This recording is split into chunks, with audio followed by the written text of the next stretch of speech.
To our audience out there and to our audience on Clubhouse, this is another wonderful day to be together to dig in about Nigeria. So I welcome everybody. We keep trying to ping in. My co-moderator, my ever-present one, Mkay is here. Mkay, I welcome you and welcome to everyone who is watching on Facebook, on our YouTube channel, or from whichever of our social media platforms. Welcome. Again, I always say this is an ICON club, and this is an ICON podcast. ICON is International Committee on Nigeria, and we are about human rights. Yes, we advocate for the right to live, the right to religion freedom, and we promote the rights of the vulnerable against all forms of persecution in Nigeria. We're a multi-stakeholder non-profit organization working to secure a future for all Nigerians. We don't care, we don't discriminate. We're about advocating for a secured future for all Nigerians.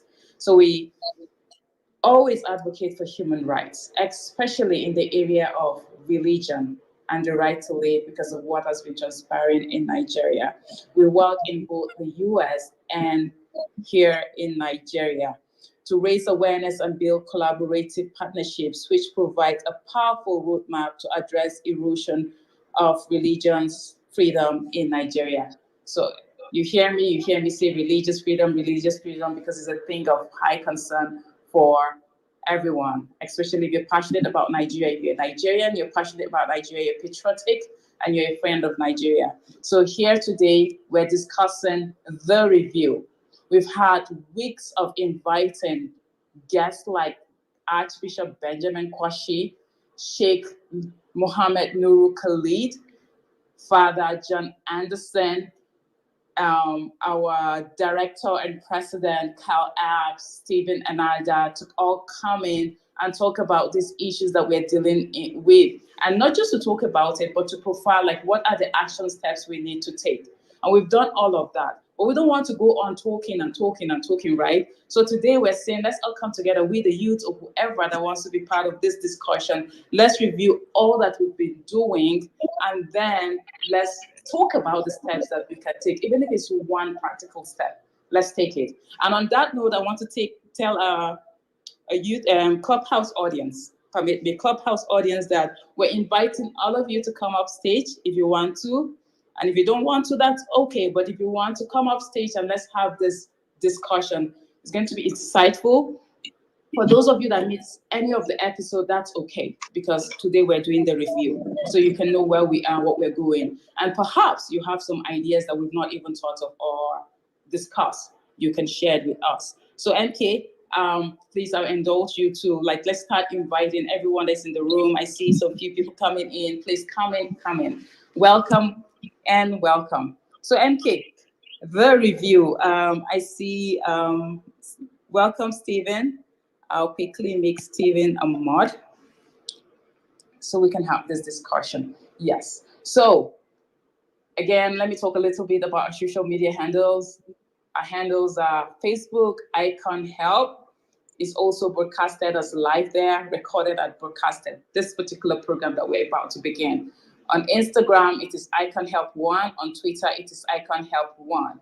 Beyond just listening or watching this program, we have a lot of resources that we always post out there. So please do it. On YouTube, it is icon/PSJ Media.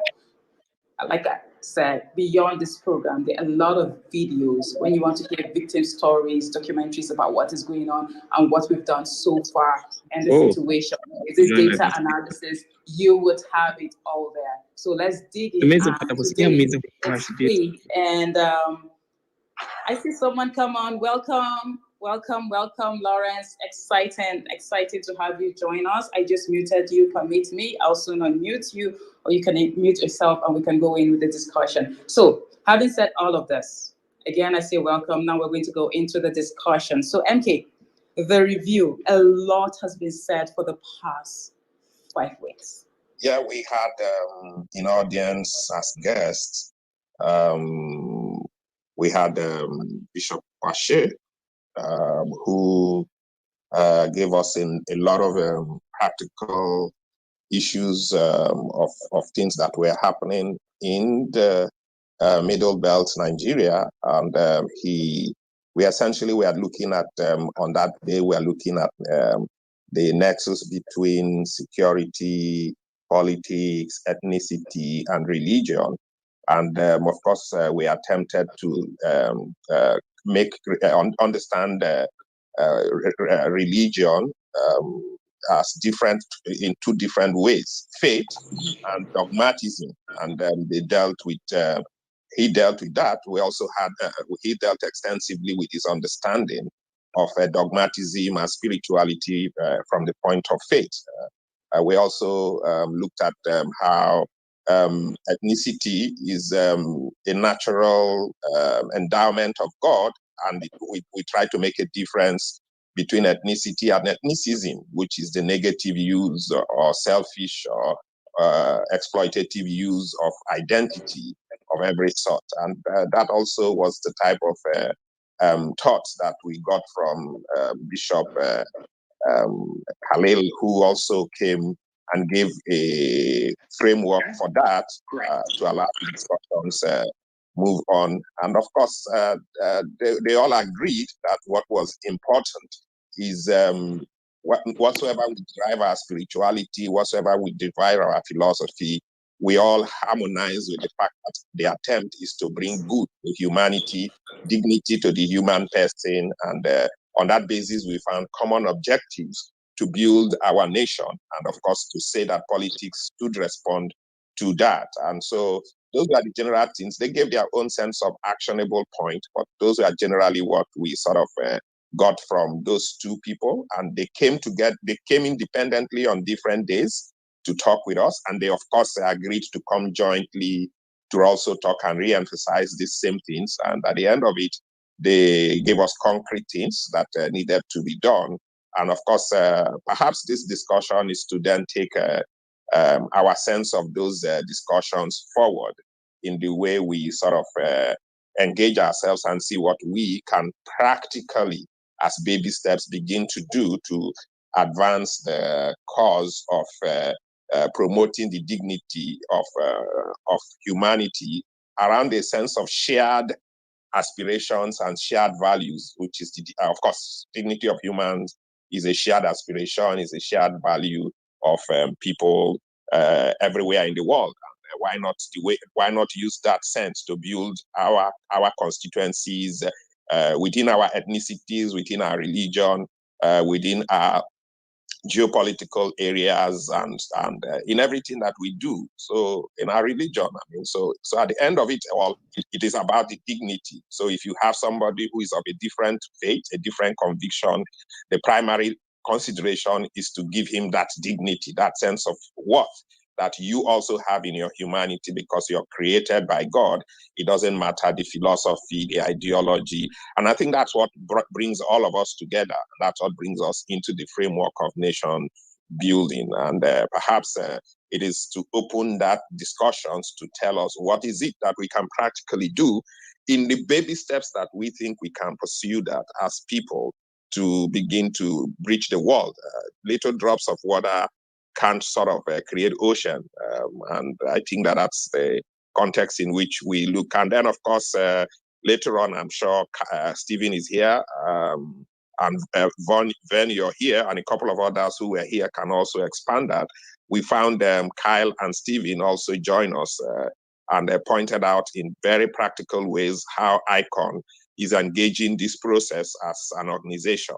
And of course, last week we had Father Anderson also appear and then give us very practical, simple ways of engaging the international community in a targeted way, in a focused way. We have the clear communication lines. We know who to target.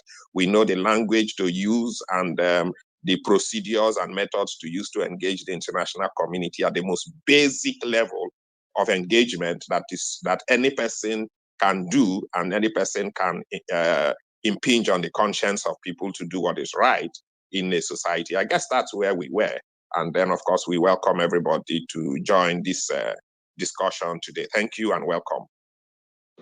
Thank you so much, Mk. You really elaborated. Again, I see new people join in. This is ICON's room and also our club. If you look above you, you will see International Committee on Nigeria. That's what ICON is, and you can click on the green button above our heads and you can become part of the club. But beyond that, we're here to deal with what's the next step. Haven't heard so much about what's going on in Nigeria. A lot of people have come and shared. You know, one key thing that hit me, MK, is not just about them talking, but about what they do as Nigerians. If you look at Archbishop Kwashi, he is not just talking about we need to come together, these are the practical steps, but he is doing something. He is doing something by taking care of the vulnerable, the orphans that most of them are like victims or their parents were murdered because of the crisis going on, the killings and the attacks. And he's saying, come, he has over 100 of them. If you go to Sheikh Khalid has turned the social media platforms that he has into an awareness and an educative platform to see that he tell his people, emphasize within his domain, and people are not just listening, but they're taking practical steps as he shared with us. So for me, that's the amazing thing, that we're not just about, let's come and talk. Because if it's talking, we've talked so much, but let's act, turning words into action. So I'm really excited that we have us here to discuss this. What's this one step? Father Anderson talked about practical step. Is it writing letters? Is it writing petitions? Is it doing a social media campaign about what is going on? Like, what is that one thing that we can do, you know, to see that at least we're in the right direction concerning the issues in Nigeria? Because of course, we cannot run away from it. A genocide is happening. Even if it's not happening in every part of Nigeria, it is happening in some parts of Nigeria and it's moving fast. What can we do to stop that or reduce that to the minimum? What can we do to reach out to the relevant institutions, you know, to the international community to see that this thing are reduced to the minimum? So I'm excited that some of us are off stage. Lawrence, you're free to talk. Obundeme, I see you. I see Chinedu and everyone. So if you have a question, you have a contribution, please flash your mic. I see someone flashing his mic or her mic, and we can talk about this. Before you go on, please give me a minute too, because we have our audience out there too. Our audience who are watching from our YouTube channel, icon/PSJ Media. And then we have some watching from Facebook. Our Facebook page is ICON Help. And then we have on Twitter, ICON Help 1, on Instagram, ICON Help 1. For those of you there, please do not hesitate. Join in the conversation. Drop your comments. We would see them and we would respond. Drop your opinions, drop your questions. We would respond. We're here to really interact and engage for the way forward. So I'll give room to Oscar. Oscar has been flashing. You want to say something, Oscar? Okay. From this part of the world, good evening. I don't know where most the rest of the people are. Good evening. Okay, so it's not been long I joined the conversation, but about this genocide of a thing, I feel the international communities, they know about all this and they've known it for a very long time. But for me, I feel they've had, like, some countries have their operatives here in Nigeria. Like, I've been opportune to meet one CIA person here in Nigeria, in Abuja. Some of them operate as NGO and do their stuff here in Nigeria. They know what is going on. They know the security threats. Some of the security threats that come, they get the information before even our government, and they tell our government, and they don't do anything about them. That's the funniest thing. The country where we are, they'll just play with it. They'll just send memo among themselves. The police and the army, they'll just go and block the road coming into their own side and leave every other person hanging. It's annoying. It looks as if they don't know, and they claim ignorance when the attack comes. They know. All of them, they get those intelligence reports and they keep mute. And the funniest thing is that we think it's just, you call it genocide. I feel we should use the word ethnic cleansing, because there are some elements, or should I say some tribes, that feel that they own Nigeria, so others are inferior. So they tend to they tend to do things, and because they say, okay, it's our country, they do this, and nothing is being done about it. In case anybody wants to say, okay, maybe because of the way I'm sounding, by birth, I'm Igbo.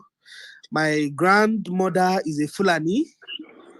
And for my father, that's my maternal grandmother is a Fulani. My maternal grandfather is Igala. So I'm like fully like mixed, seriously mixed.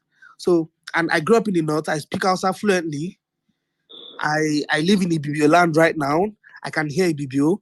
I speak my language. So, but at least I know some languages in Nigeria here, and I've lived in different parts of the country. And no one can come and say, okay, maybe you're being tribalistic. I'm not being tribalistic.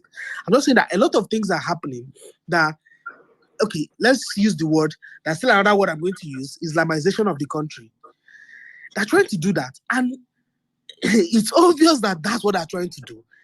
International communities that were even trying to say, look for help, they're not going to help. They're not going to help. The only way those guys are going to help is when they have something in there for them. Like, example, US does not go to where they're not going to gain anything.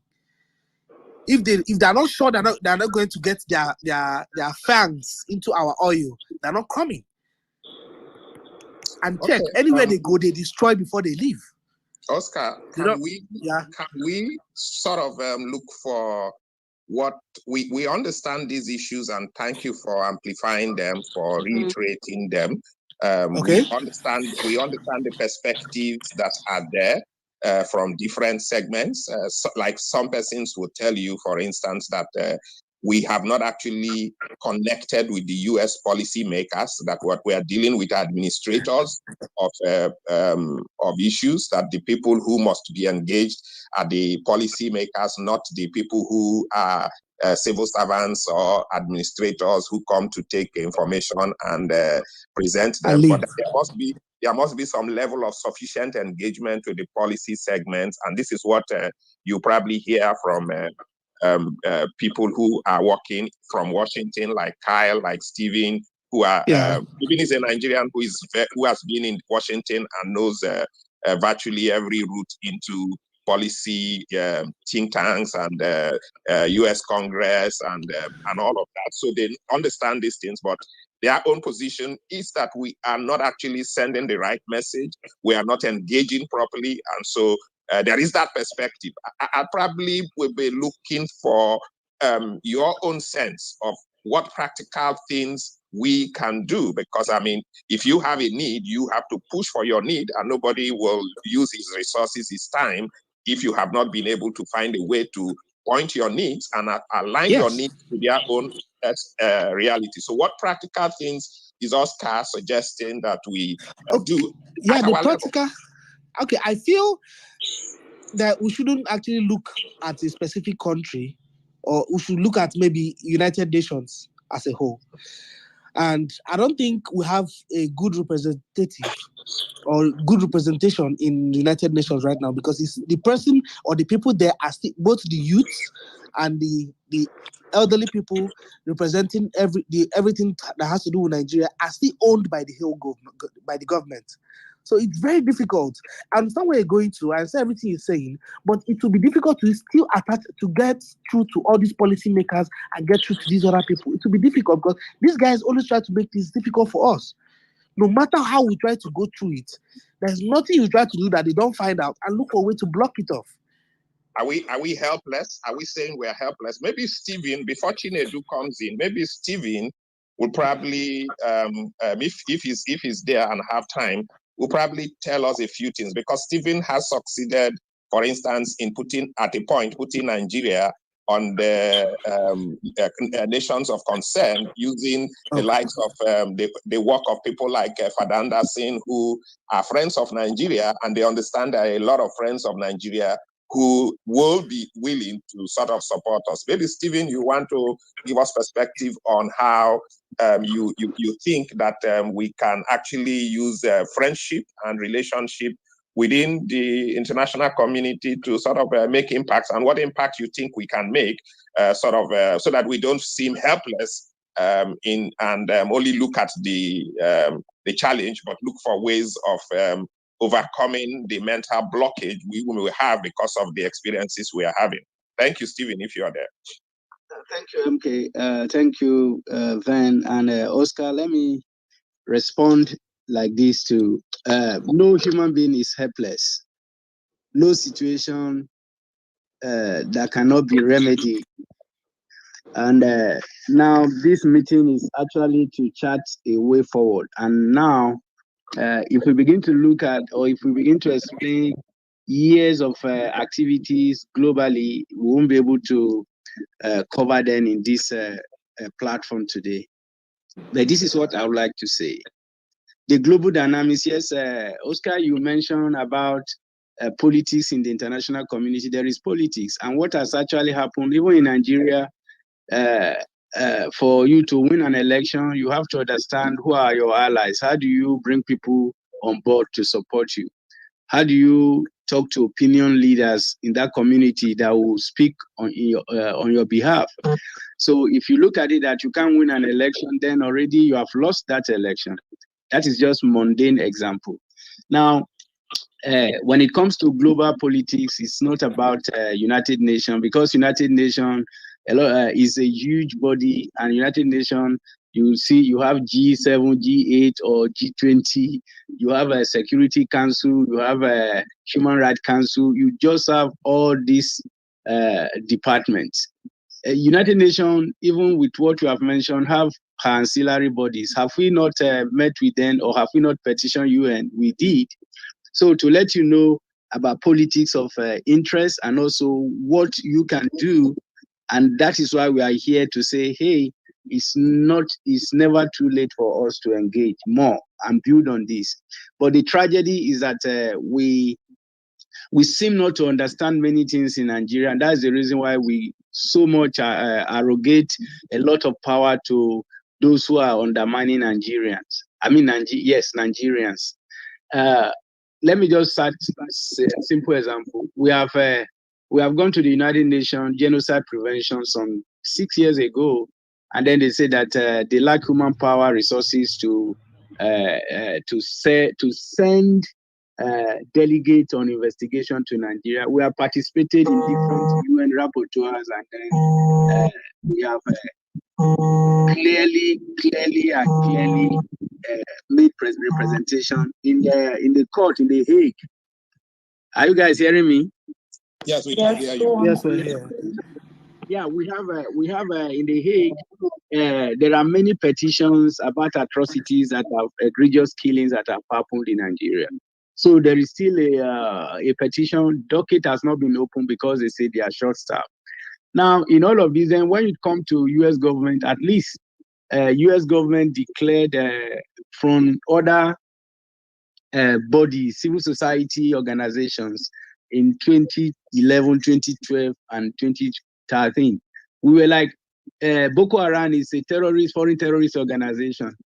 Well, it is now, we can say it is belated. It's not belated, but this is very, very, it makes a case for our circumstance today. Hillary Clinton was saying, no, Boko Haram is not a terrorist organization. Then civil society organization were pushing, they say the killing is communal conflict, is not anything of that you can designate as foreign terrorist organization. But lo and behold, Senator Kerry unrelentlessly we push, and Senator Kerry declared Boko Haram to be a foreign terrorist organization. Let me just make some kind of distinction here. That was not UN who made that declaration. It was US who made the declaration that Boko Haram is a foreign terrorist organization. And you know what? United Nations took it, and then they took it like that, okay, Boko Haram is a foreign terrorist organization. It did not come as a result of UN declaring Boko Haram as foreign terrorist organization. US declared that, and the reason is because US retains some veto power and authority in the UN. So you can see how things play out in the UN. Then now UN, with their politics, might be turning the other side. And the reason why they will turn the other side on Nigeria issue is that if you declare atrocity now, you are talking about ethnic cleansing. Ethnic cleansing is even lower than genocide. Genocidal activities is happening in Nigeria. So when you say ethnic cleansing, you limit it. You don't even, the ceiling to declare genocide is ethnic cleansing is less. So if anybody say, oh, there is ethnic cleansing in Nigeria, then you are even saying, no, it's not a genocide yet. So that is a legal determination in the UN, for example.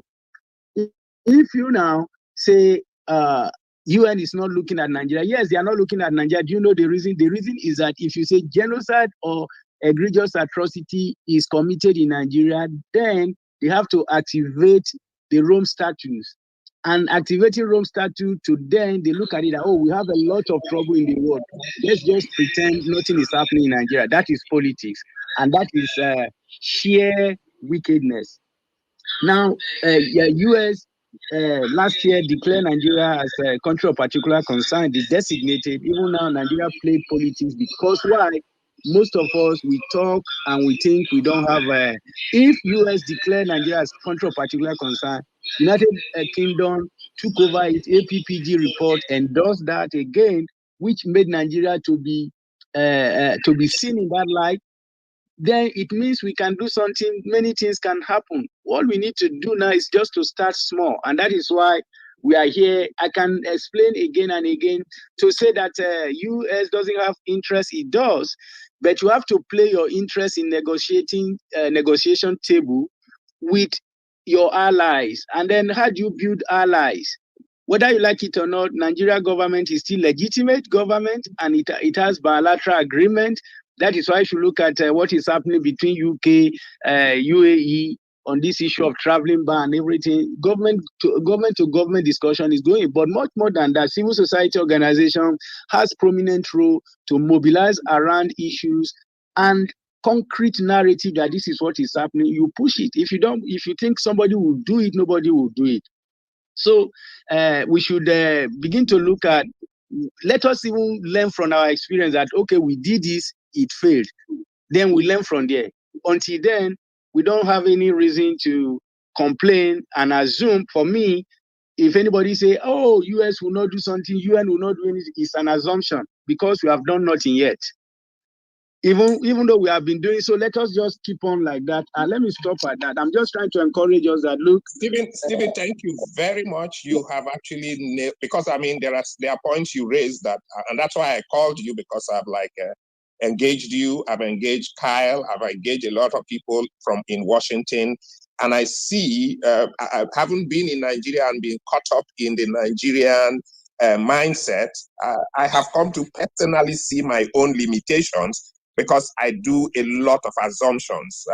For instance, you've defined genocide as different from ethnic cleansing. You've given the legal understanding of it, but you can see the different understanding. We think that ethnic cleansing is even more dastardly and more wicked. But from the way the international community understands that, and the way the legal frameworks are designed, the meanings are completely different. And we are actually not communicating to the international community when we begin to use our own meanings and our own understanding to do things.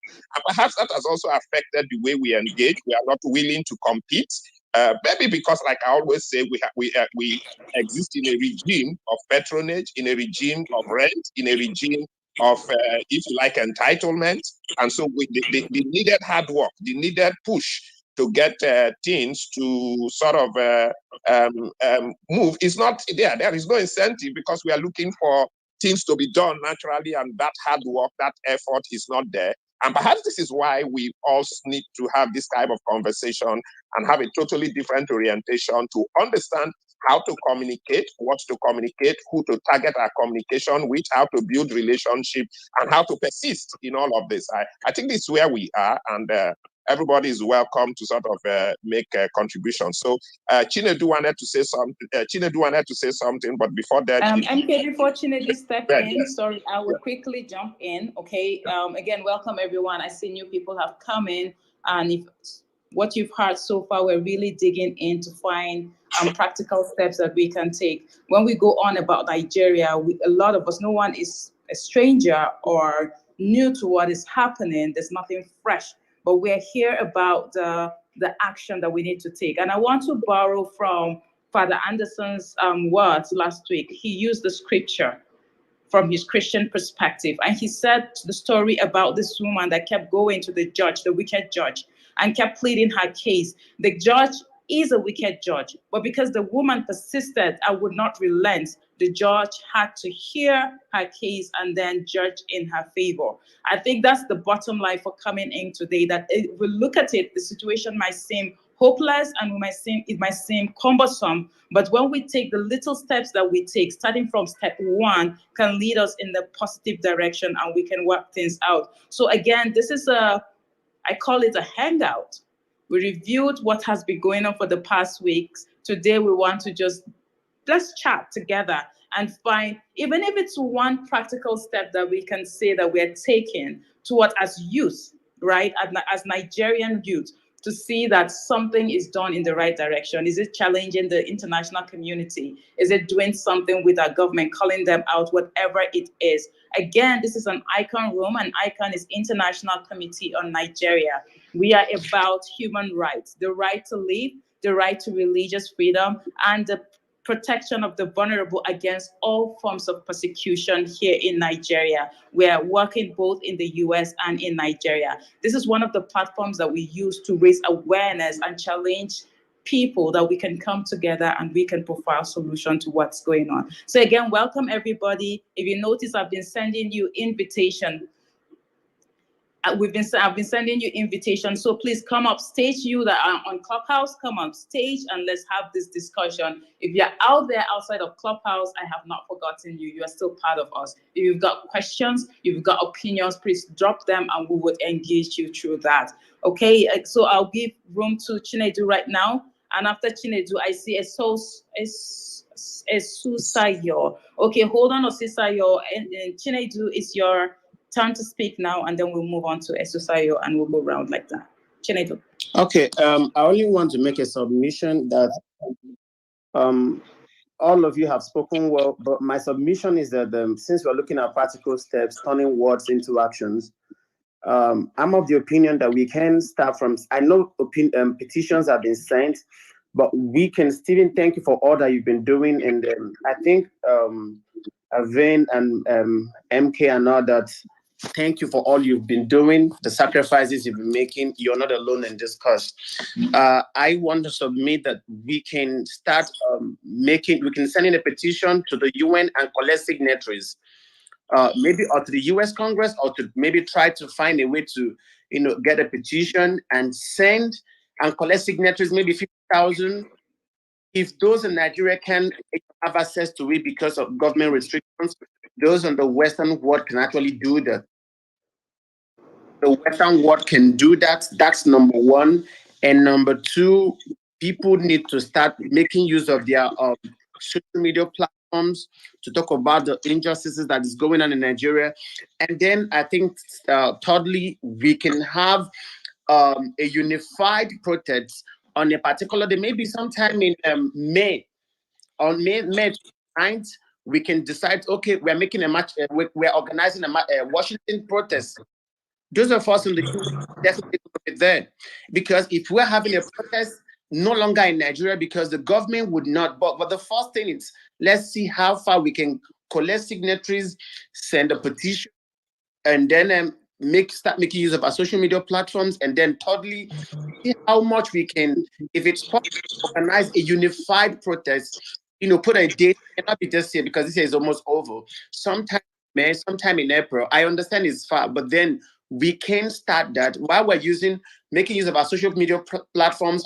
We can plan for a global mass protest. Nigerian youths can do that. Absolutely, I think we can do. If we have 1,000, 2,000 people in Washington DC to submit a petition, we have people in UK, we have people in Australia, we have people in Denmark. I think that will make, even people back home won't be able to do that because of what. But I think those of us here can do that. That's my submission. Okay, thank you so much, Chinedu. Yeah, Mkay, you want to say something? Go ahead. Yeah, thank you, Chinedu. Very practical steps that you have raised. At least I should say tangible steps. Practicality, of course, huge movements are things that we build up to and build consciousness. It's a factor of consciousness I don't know what the level of awareness and consciousness is, but one way I can also contribute to what you have said is to actually target the embassies of countries in Nigeria as a way to start. It may not even be bringing 1,001 million persons or this. It could just be 30 peaceful, well-dressed, or 40 or 50 people, well-dressed people who have collected signatories, who have collected petitions, and they are saying they go to the police, they go everywhere and say we are going to submit this just to the Netherlands embassy or to the Rome, Italy, or what. There are practical, easy ways that we can just organize within Nigeria, but call global attention as a way of starting, and then begin to use that to build up to bigger objectives of making it mass. But let's do something that is within the reach of a few committed, conscious people who are really passionate and want to make a difference, and say, okay, we have 30 embassies that we want to deal with, and we have a program over the year, and say maybe every week or every month we will visit 2 embassies with petitions and signatories, and call attention and use that to build the momentum so that the issues can be presented in that light to those embassies, and call attention to that. Maybe that's a practical way that we probably have to look at, and we will use the ICON platform and constituencies within Nigeria to begin to think that in a practical way. So I mean that's my contribution, and then of course I will probably yield the ground to Esusayo, who was raising his hand. Hold on, before Esusayo, so we can tackle this. Chinedu, thank you, and amazing submissions. So thank you so much, because you've shifted the conversation to really practicality. We appreciate. Esusayo, please hold on a bit before you come in. I want Stephen to step in at this time. Stephen, the mic is yours. Yeah, thank you, everyone. Ladies and gentlemen, thank you all. We are passionate about Nigeria transformation, and the transformative agenda starts with us. Now, the meeting today is more or less of trying to see, for example, this is the practice. I spoke with Ven, and then invariably, I think maybe you would have communicated that to Mkay as well. The meeting today should be like, let me tell you, we need to engage 4 or 5 embassies in Nigeria before this year runs out. That is, and there is going to be targeted writing and mobilization around that. Nigeria insecurity, loss of life, genocide, and everything is taking place, and the international community is quiet, and the embassy are playing role to be silent, not informing their home government. U.S. embassy, that is ambassador, the UK, French, Germany, and the EU. Those are the 5 entities in Nigeria, and then this is how to do it. Now, for us who are engaging from outside Nigeria, this is how it will help us. Now, if we write a letter, and then everybody say, put my name there, or put my organization there, that I agree with this letter, that is one. But the other aspect is that imagine if we can mobilize just 200, 300 people who will write letter, and then we say, okay, please write this letter that to the ambassador like this, and sign your name, maybe 1 paragraph, handwritten, and then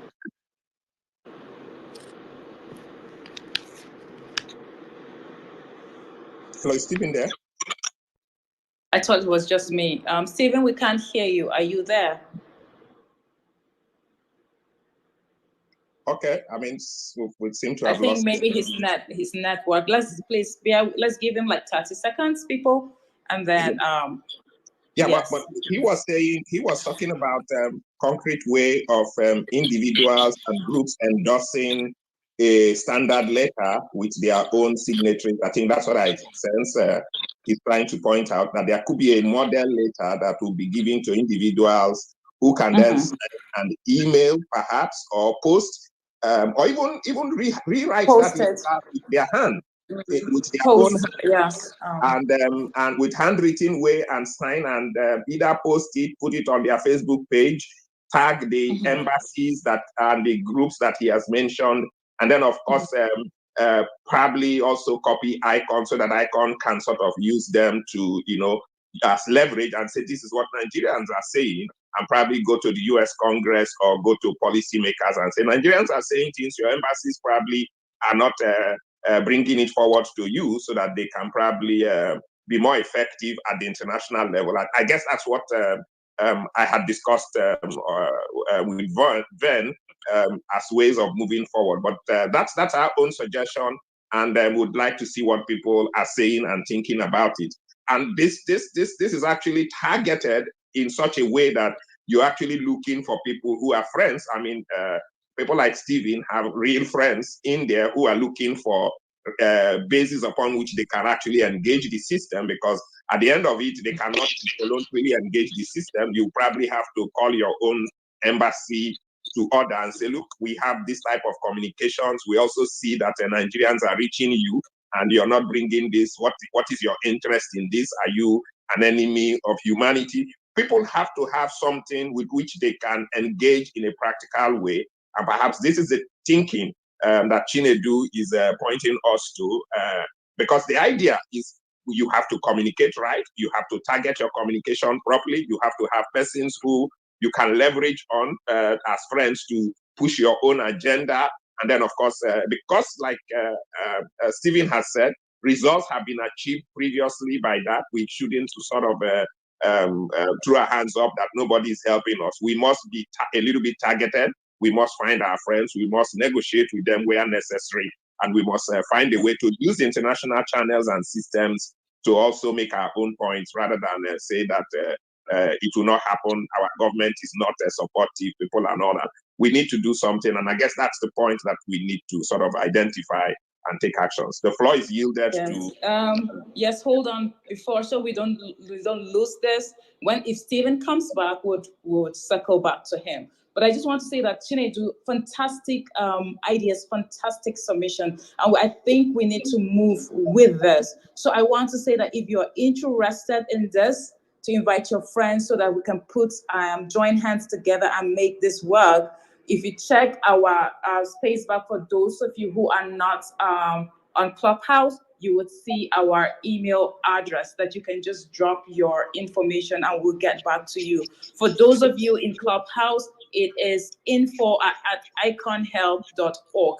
info@iconhelp.org, and you would just we'll connect with you and we'll move on from there. But I love this submission and I hope that we'll be able to circle back to really digest it. Stephen is back. I'll give him room to talk and then we'll jump to Esu Sayo. I'm so sorry if I'm just spoiling your name. Just forgive me. I'm so sorry about that. But Stephen is here now. I'll quickly hand over to him so he can conclude his talk. Stephen, over to you. Where did I drop off? Please, sorry for that.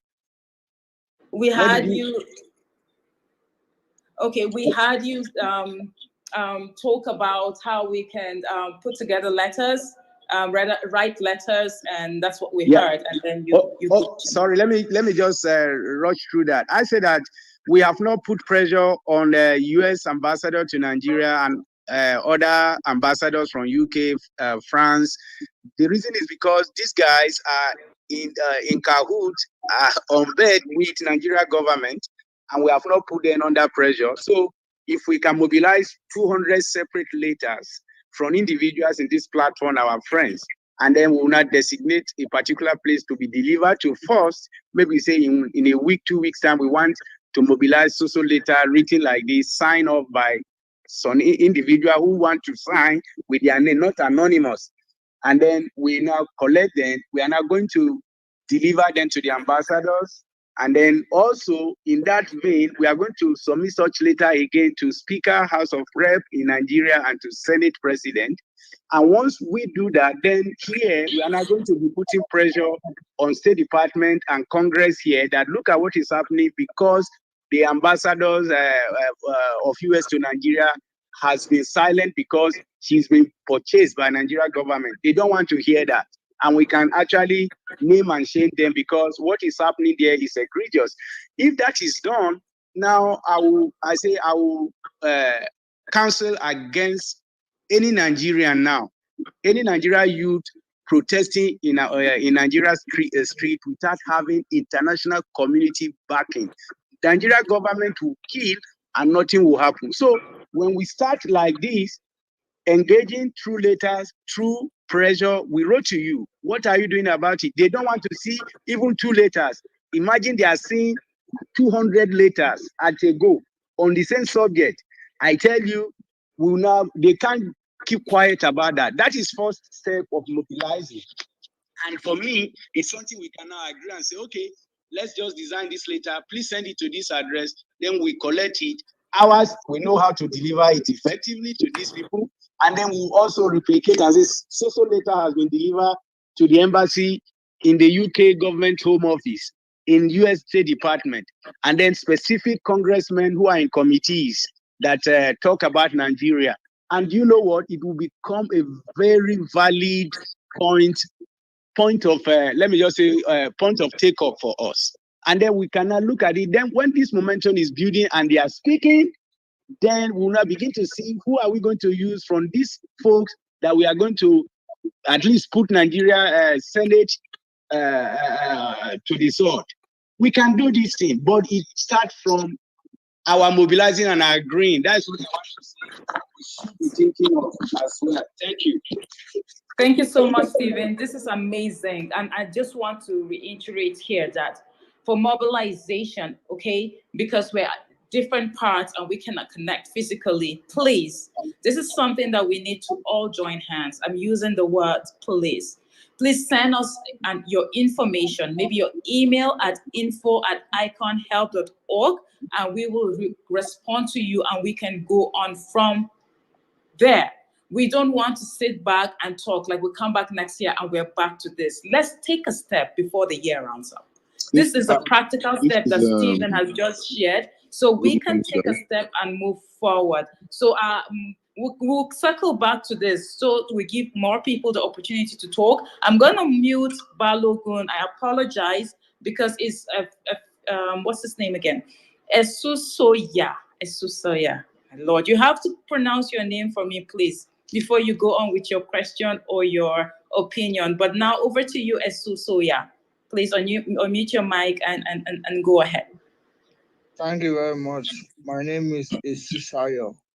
Esusayo. Thank you so much again. Yeah. Go ahead.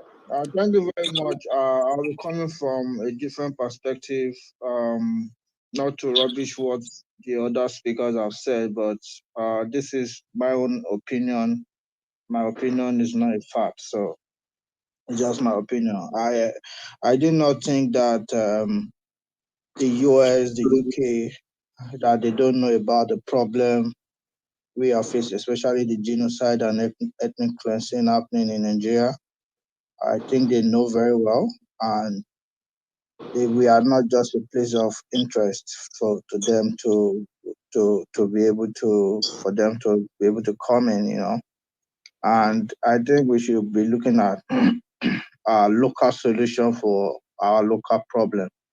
And while we are doing that, to copying all the talking to all the embassies and ambassadors, we should also be looking at some key actors, some players in our polity. And this I would say the religious leaders, the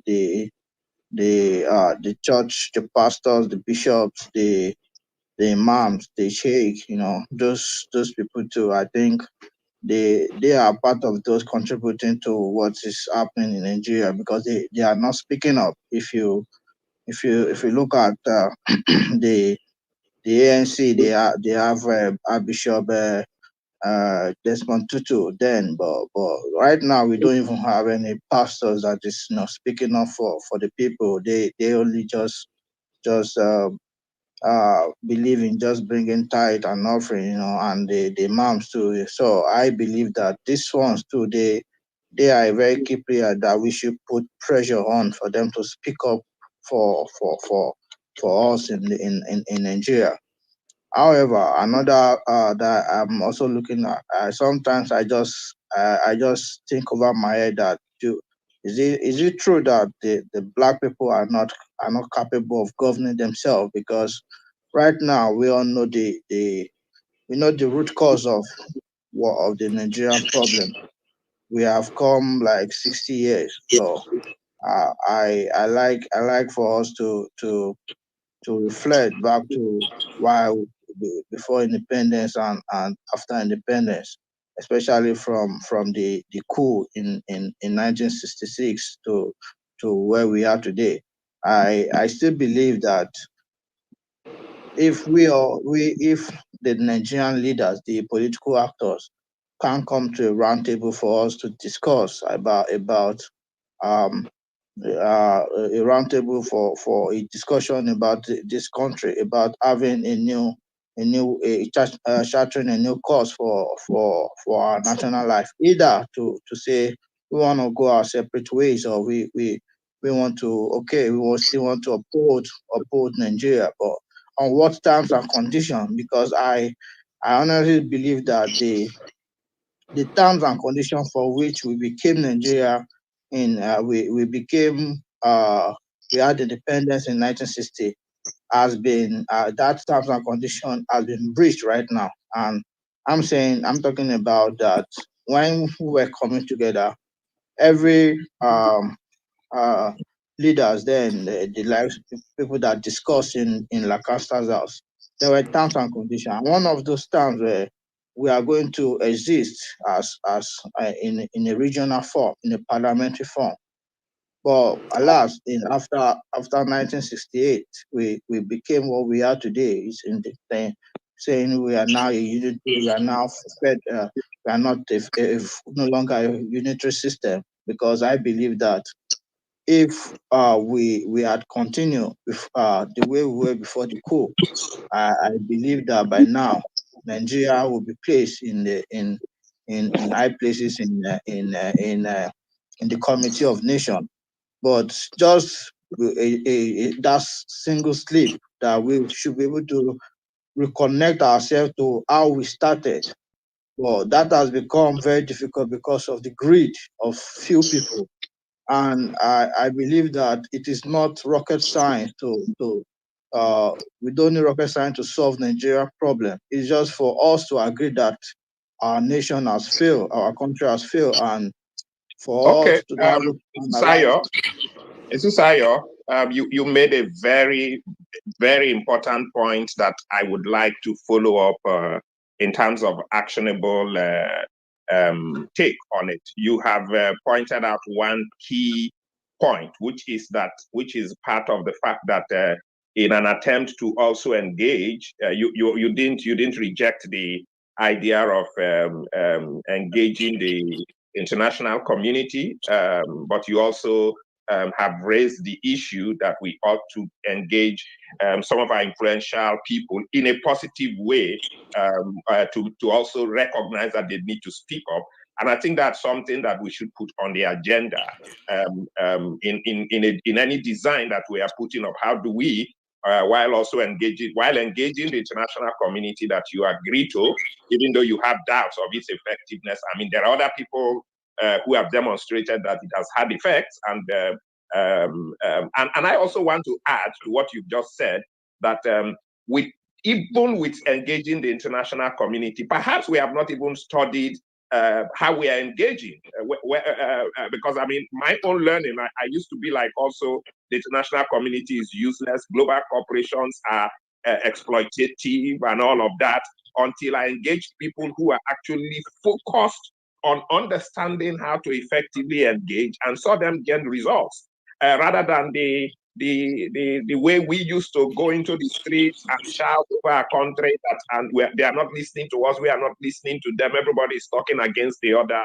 But of course, you need to also understand the strategy, the tactics, the language, the laws, the temperaments, the culture of the people you want to engage to be effective in the way you engage, and build from that. Because when we build from building relationships and saying, okay, Everybody built relationship. Shell built relationship with the Nigerian government, or all the other people, they built relationship with people. And at the end of it, this relationship is everything. How much you know the driver of a president to change your whole course, because you may be trying to do something at the official level. Somebody who knows the driver of the president just speaks to the driver of the president, and then he's talking with the president in some different way. So we must find a way of actually proving and getting the fact that, look, because if you want to escalate a team, you must first start from the base and say, okay, we've done this. This evidence, we've collected evidence that we've effectively done this. We've engaged the embassies, we've blackmailed the embassies between their policymakers. The policymakers have taken it. We now have people within the policy system that are carrying our campaign forward. And then when we begin to escalate it, like Stephen has said, that we have engaged them, and then we begin to now have backings to do something serious, we probably will graduate, if changes don't come, to the point where we have international friends. And I used to give a lot about Ken Saro-Wiwa. Ken Saro-Wiwa shut down Ogoni. I'm from the Niger Delta. He shut down Ogoni's production of oil till today because he was a poet. He started by writing poetry and doing Bassi and Company and all the things that he did. He got recognition. From that point, he started engaging international human rights, and then connected with environmental movements, Greenpeace, Save the Earth, all sorts of groups like that. And he got voice and backing, and he became a serious threat, and that's why they quickly killed him. And then when he shut down the whole of the oil operations in Ogoniland till today, nobody has been able to open. That was an effective way of engaging, rather than the sharps that were not targeted. He had friends. So let's look for, if people have succeeded, I think that we should look for ways of doing that, and that is the type of thing that Stephen suggested. Probably will give Stephen an opportunity to amplify his suggestions, and let's take that baby steps rather than the big steps that does not even carry experience in us, rather than academic theorizing. I really am one person big on academic theorizing, but I also think that at the end of it, the purpose of theory, the purpose of examining the issues is actually to look at them more critically and examine how to engage and show that those ways are either effective or not effective. Stephen, you want contribution? Before Stephen jump in, I want to just say here again that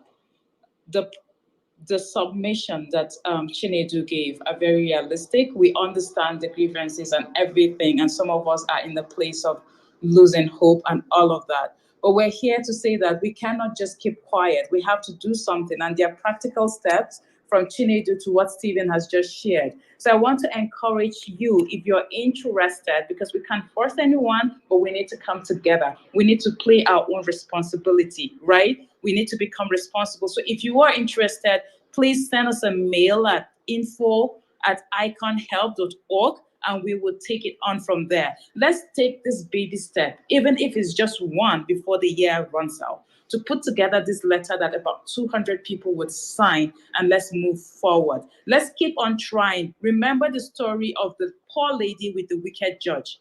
Let's keep on and not give up. Remember, Chinedu said petitions, and that's one step for this letter. He said global protests.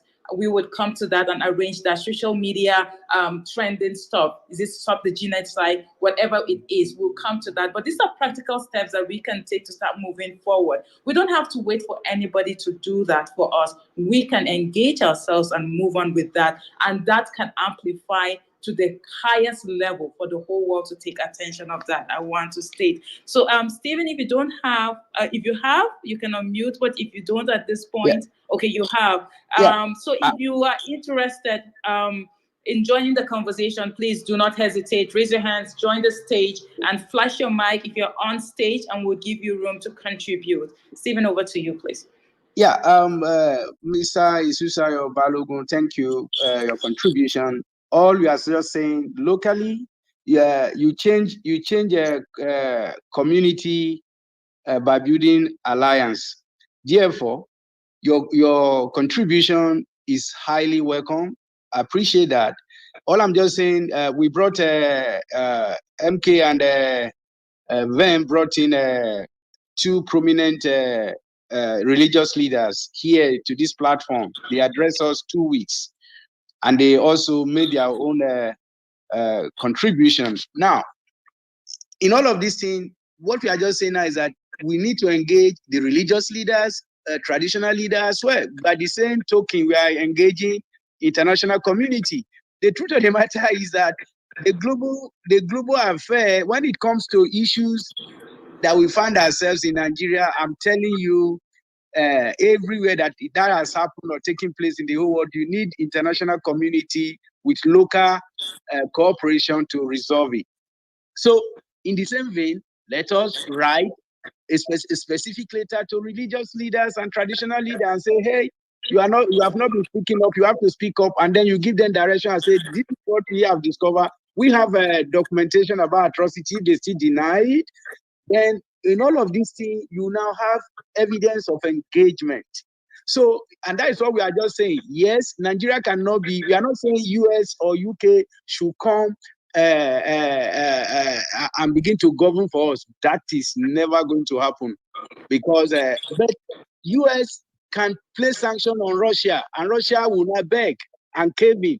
So if Nigeria state actors were able to get many things, do you know that immediately they discover that international community are placing sanction upon them because of this? Then we'll come to the round table.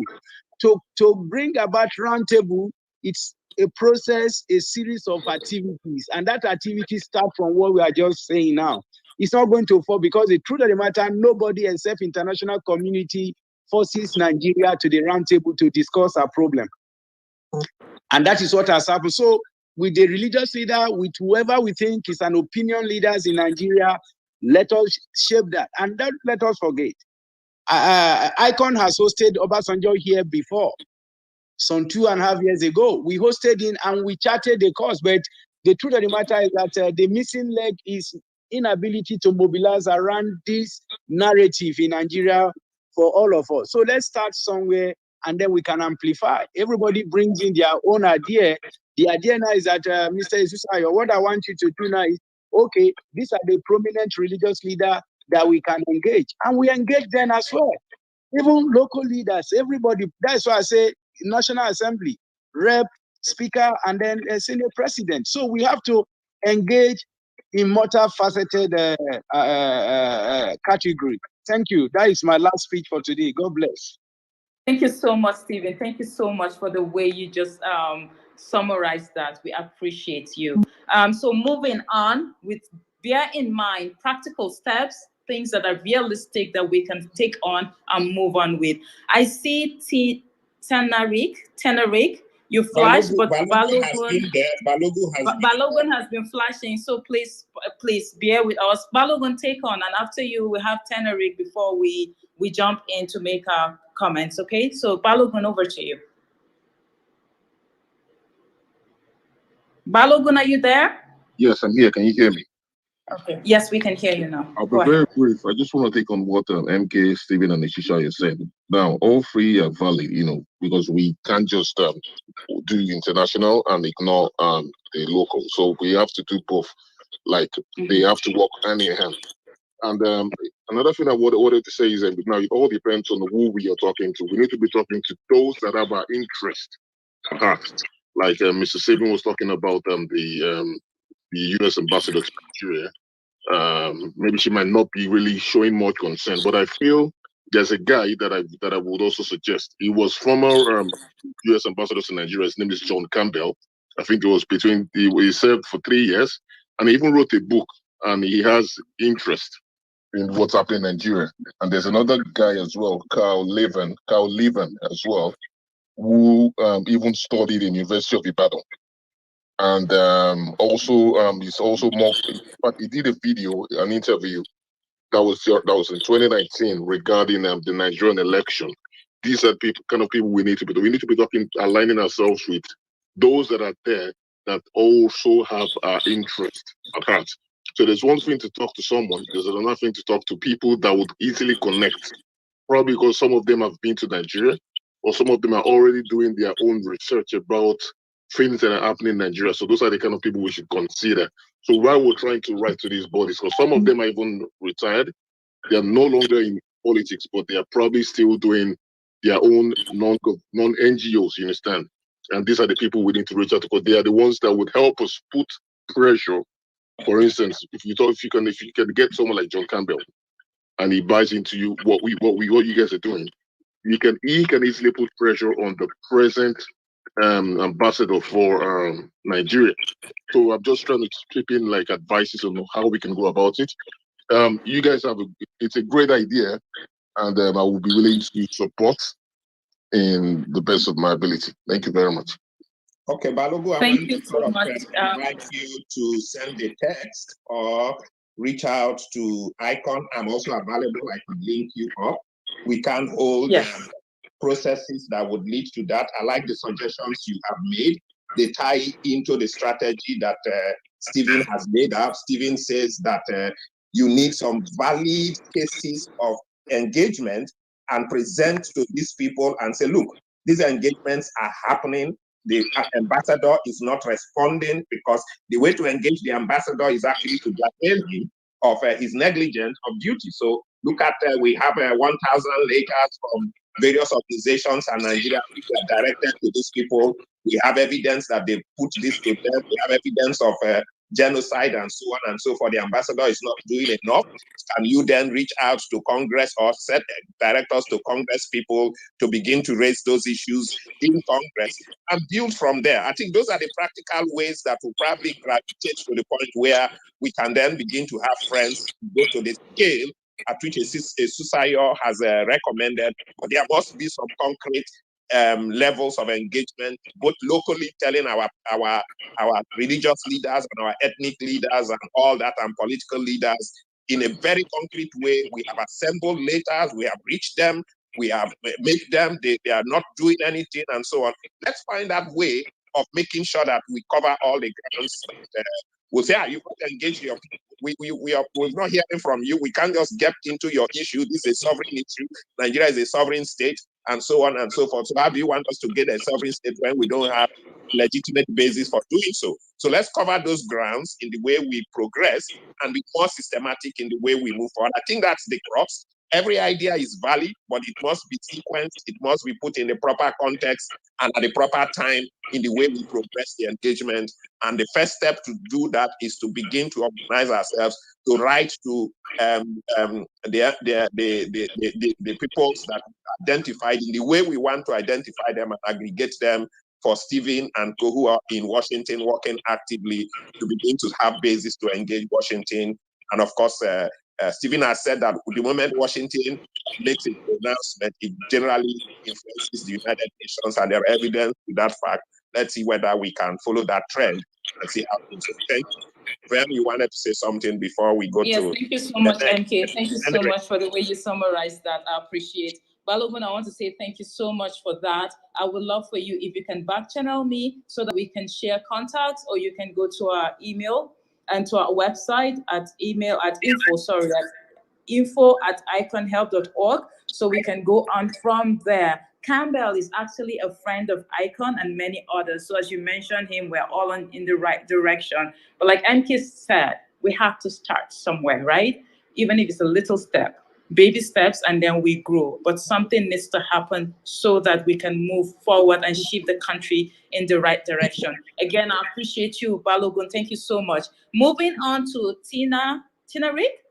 Tina Reid, before you jump in, I want to let everyone know, I got carried away a bit because this discussion is amazing. But Tina Reid, and everyone else, this is an ICON room, and ICON is International Committee on Nigeria. What we do is we advocate for human rights, the right to live, the right to religious freedom, and we protect the rights of the vulnerable against all forms of persecution in Nigeria. This is one of the platforms that we use to engage people, to raise awareness on the issues happening, and not just stop there, but to move on with actionable steps so that we can turn the situation around. So if you look at our topic today, is turning words into action, and it's been a great conversation so far.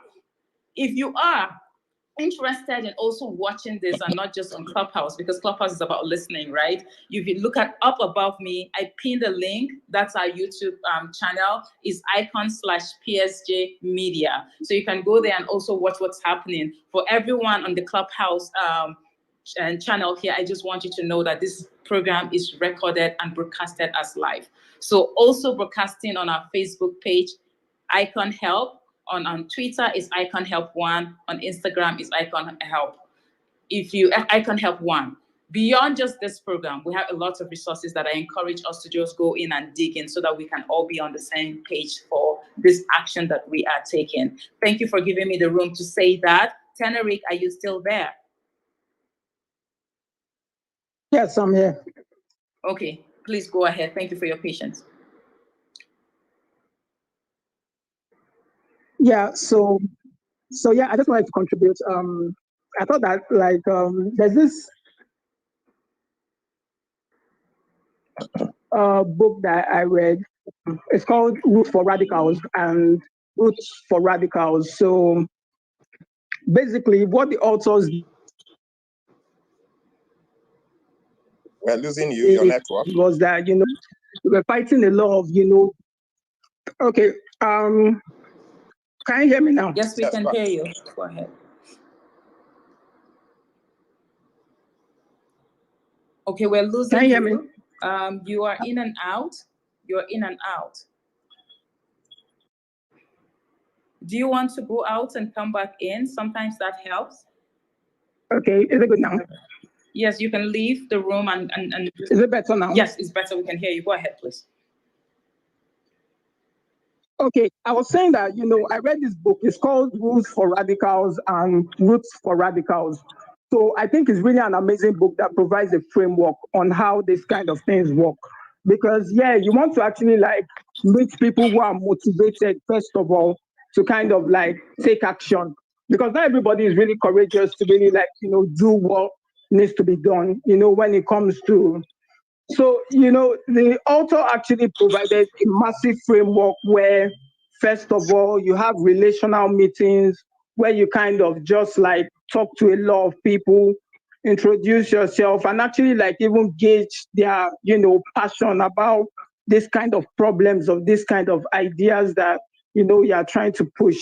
And then from there, there's a lot of frameworks into how to organize people to do this, how to actually get the attention of people that, don't want to take action, how to, the book actually just lays out so many frameworks for doing this and how to organize this. And it's called Rules for Radicals and Roots for Radicals.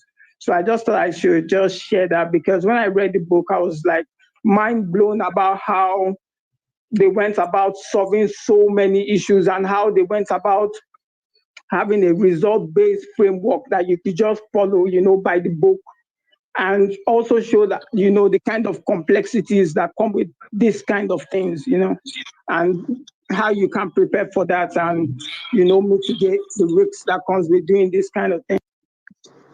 Yeah, Teneric, let me suggest thank you something. so much. Mkay, I quickly want to say that, yes, thank you for the mention of that by So Alaski. If I'm not mistaken, that's the author. So we appreciate you for your contribution, and we go on and on. Thank you so much, Dineski. Let me just engage. Ven, let me just engage Teneric a little bit. Teneric, we are willing to allow you come on this club and set up a room on a different day to be able to present that book. I mean, we have our regular weekly engagement on this week on this club, but we are not averse to you coming on board. And because you've read the book, you can you can set up a different session that people who are interested can also come and sort of learn how that strategy works by sort of presenting the book from page to page, if you like, chapter to chapter, and discussing at a different room that is focused on maybe a thing that we can agree. You can reach us behind the scene, and we can engage the leadership of ICON and permit you to sort of join us in presenting that book and increasing the understanding of how to probably engage that community. Just for the note. Thank you, Ven, for that opportunity. Okay, Mkay, thank you. We'll talk more on that, Tenaka, before we move to the next step, but we appreciate your contribution. I want to say that Kyle has just joined us. Kyle, thank you for joining us. We've been discussing, and I'm sure you've been listening. If you have anything to say, please unmute your mic and you can jump right in. So I want to ask again, is there anybody who wants to contribute, ask questions? Okay, I see Fred. Fred flashing in. Fred, please go ahead. Hi, thanks for the opportunity to contribute with the little that I can. First of all, I want to say that a lot has been said, and it does seem like the solution is out there.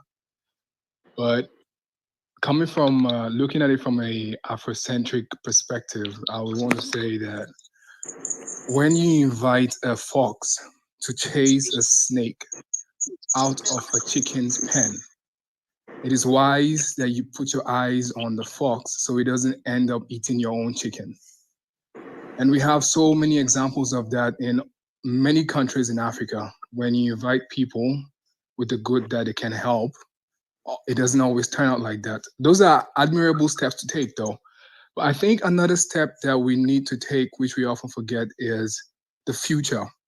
What happens after the present? How can we involve the youths and the kids in school in the problems that they are facing now so it doesn't repeat itself in the future? So I think it is wise if you involve the university students or college students or even pupils in primary school in the letter writing or in the sensitization, help them actually express how they feel themselves about what is going on in the country. I think that will be another step to add. Thanks for the opportunity. Beautiful. I am so connected with what Fred has just said. We may not be able to, we should put it on the agenda that that's one way to look at engaging, getting our pupils, our secondary school students, university students to also be involved in engagement, not only in probably in letter writing, but also probably do launch a program for video. Let them just do videos that we can use and massify and say community, youth, student community organized. Some student community in some primary schools across Nigeria are organizing a talk show. And if Fred is very interested in this, we would like to work with him to sort of, because the idea is to actually, as you make suggestions, join us to sort of drive your dream, and you probably have the spirit better than we do, and see how we can work with you on the ground to say, okay, let's start with one school, let's start with this thing, and let them begin to speak out on this subject, and we go there, take the letters or get their videos, and then begin to use it to propagate that the children are speaking to children across the world, and connecting with the emotions of other children and say, the world is leaving us apart, they are killing us, this is what is happening, so and so happened to my mother, and all of that, and my school, one of my colleagues who was in school is no more in school as a result of this. Those are very, very ways of reaching out. Thank you very much, Fred, for contribution, and we want you to reach us behind the scenes. Before, let me jump in here, Mkay. Thank you so much, Mkay, for responding to Fred. Again, I want to say that first things first, right? Because where the country is, we need to take a step that would shift us in the right direction. Fred, I love your contribution, or like Mkay said, amazing contribution. But we need to take the first steps first, right? Chinedu, who is no longer here, made amazing submission. And then Stephen jumped in to say we need to put together these letters, about 200 people, if we can sign to the embassies here in Nigeria, then things can start shifting. And that's one step we can take, and I can call it a baby step. So I want us before a lot of suggestions, a lot of opinions, which we appreciate, because we're allowing everyone to just jump in, and we're not taking, looking over, ignoring any of your contribution, but we want to start strategizing, mobilizing, so we know that it's not just about talking. Remember, it's about turning words into action. So again, I want to encourage people, if you just want to back channel, please back channel myself about your involvement or your interest in getting involved in this thing that we want to do. Write letters, sign the petitions, invite friends to join, and then we can move on. Again, our email is info@iconhelp.org, okay? And then to the viewers out there, surely I have not forgotten you. So please, if you check the space bar, if you're watching this, you would see the information just scrolling and going. Please take as much information as you can, and let's go on together. But I'll say it again, just for repetition's sake, and people who are not watching can hear me again. info@iconhelp.org. We come together, we put together this letter, first step. Before the year runs out, we take it to the embassies and we know that, okay, we've taken a step. And it's not just a step, it's a realistic step to making the world hear us, to turning their hands to doing the needful that we need to do. Remember, it's not just on the local level or the international level, but we can do both to finding solution. So I appreciate everybody. We've gone ahead of 1 hour now. I'm not saying we're going to close. If you have contributions, please contribute. If you don't, then we can say we're closing. I'm seeing some comments from the viewers that are out there and not part of Clubhouse. Someone said she has been writing to her representative there in the US, and she will not stop writing until something is done, because that representative has responded. She said, I live in the US and I have written my representative to urge them to address the issues in Nigeria. I'm reading word for word. I've heard back that they will do this repeatedly and to otherwise YouTube as well until something is done. So that's the spirit. Let's keep on pushing. Let's keep on pushing. Again, let's be like that woman that refused to give up until the wicked judge did something, right? So let's go on. Again, I want to give the opportunity, if there's someone here who still wants to ask a question or make a contribution, I'm still allowing us for some few minutes to go on. If you're down below, please raise your hand and we'll move you up stage. If you're on stage, please flash your mic and we'll give you the opportunity. Otherwise, we'll start wrapping up the room. It has been a very engaging and interesting room today, and I'm not just hopeful. I'm ready for action, people, and I hope that all of us are. If you're out there and you still have a question, raising hands. Mazi. Okay, Mazi, please unmute and go ahead.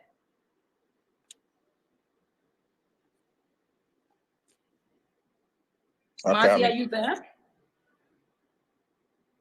Okay, I thought he was flashing. Okay. Lawrence, I see you. Lawrence, you have something you want to share? Can you hear me?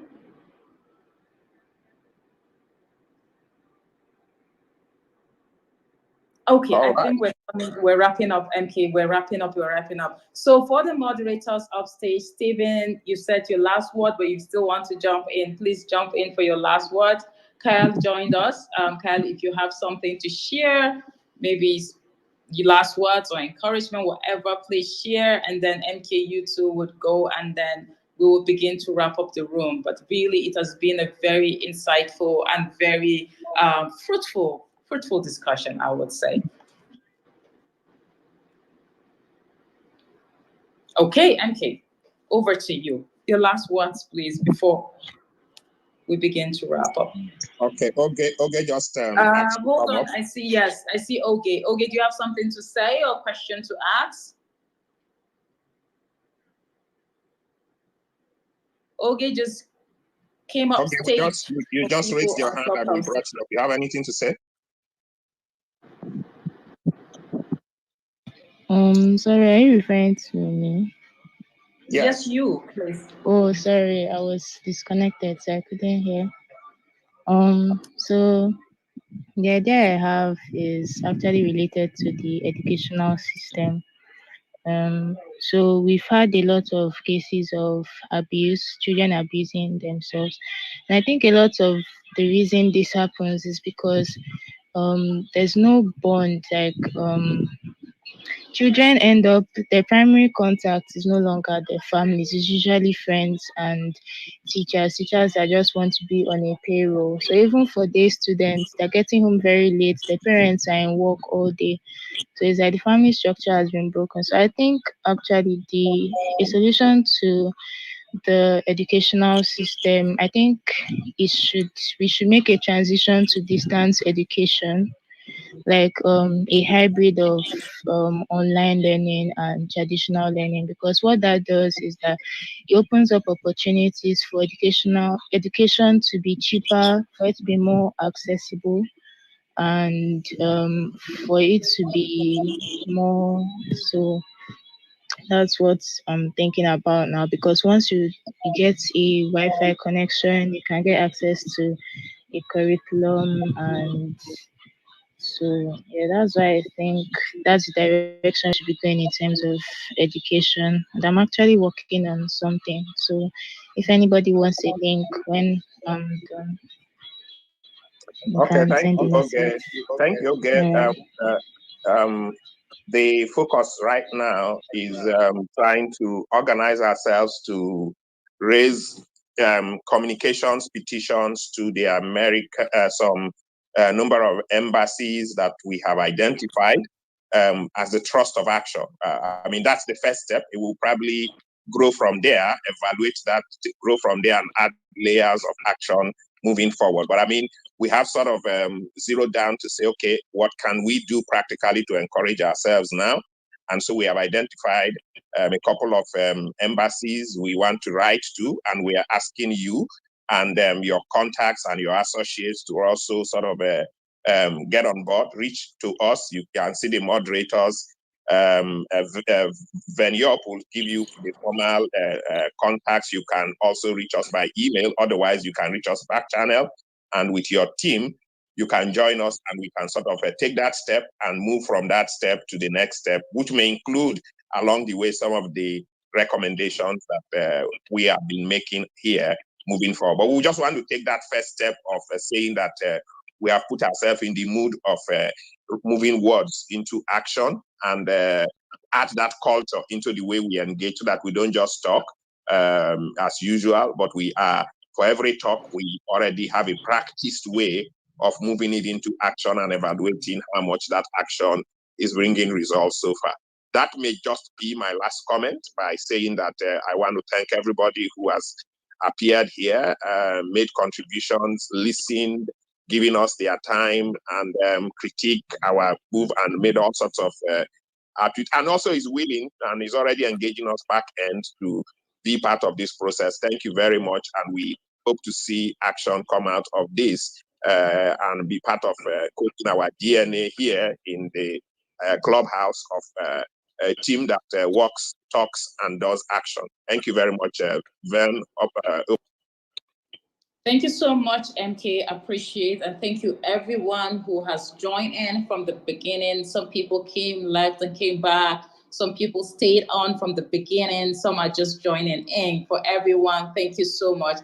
For our audience out of Clubhouse, we appreciate you too. We've been seeing what you've been sharing and engaging. That's amazing. I appreciate everyone. The challenge is let's do, right? Let's do. Please connect with us so we can move this letter, this petition that we want to put out there to the embassies forward, because it's together. It's not just a few of us. We need at least 200 people. Are you willing to talk to your friends? Are you willing to talk to your family members? Not just talk. Are you willing to sign and encourage other people to sign? Send us an email at info@ICON.org. iconhelp.org. I'm sorry, I'm going to take that again. Send us an email at info@iconhelp.org. I say it again, info@iconhelp.org, and we can move on. If you don't want to send an email, it is okay. Please back channel us. Look at the moderators, please, and you can back channel any of them, and it will get to us, and we can engage you. But we encourage everyone, join in this first step that we are taking. Let's do this before the year runs out so that we can know that we've done something for our country and we've done something for ourselves, because we are Nigerians, right? So again, I appreciate everyone, okay? If you're out there, the infos are all on the screen. You can see it in our space bars. Again, ICON is International Committee on Nigeria. We advocate for human rights, the right to live, the right to religious freedom, and the protection of the vulnerable against all forms of persecutions right here in Nigeria. We work both in the US and Nigeria, and we're willing to work with people who are like-minded and who are willing to change the narrative and change the situation in Nigeria, because together we can make things happen. So again, I appreciate everyone. Stephen, thank you for staying on from the beginning to the end.